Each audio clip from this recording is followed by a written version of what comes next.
Сәлем менің каналымның көрермендері. Бүгін сіздерге өте дәмді және тез дайындалатын осындай пирог көрсететін боламын. Рецептімен бөлісемін. Өте оңай және қоспалары да өте қолжетімді.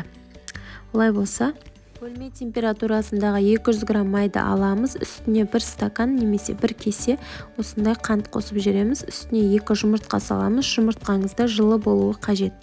Одан соң үстіне 3 стакан ұн қосамыз.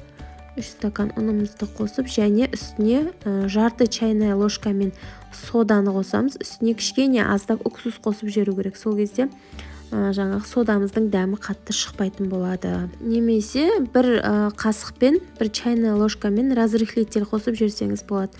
И осындай қамыр шығады. Бізде екіге бөліп аламыз қамырымызды. Үлкен бөлігін қоямыз да, кішкентай бөлігін тағы да ұн қосып жіберіп, қаттылау қылып илейтін боламыз.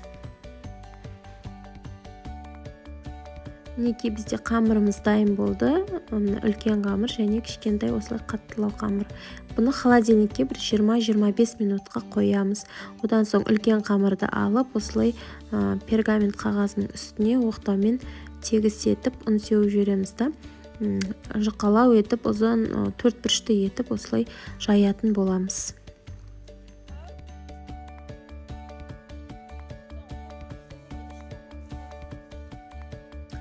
Міне осылай 4 бұрышты етіп жайып алдым. Мен қалыңдығын қатты қалың қылмаймын. Негізі өзіңіз қарайсыз. Мен бір 2 сантиметрдей болады қалыңдығы. И үстіне осындай кез келген вареньені жақсаңыз болады. Желательно қою болғаны дұрыс.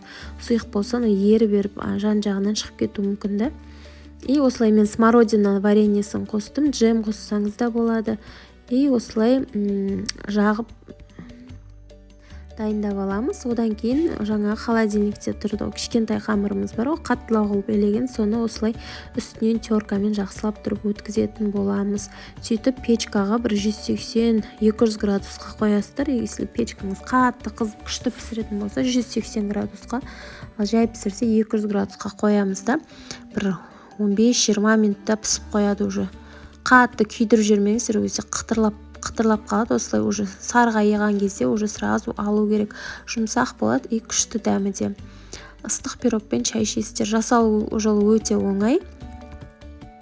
Және дәмі де өте керемет. Ас болсын достар, міндетті түрде жасап көріңіздер.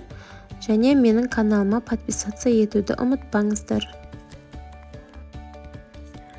Үйіңізге күнделікті дастарханға осылай жасап қойсаңыздар болады. Және қонақ келетін кезде бір жарты сағат бұрын тез дайындайсыз да пісіре саласыз. Міне пирогыңыз дайын болады.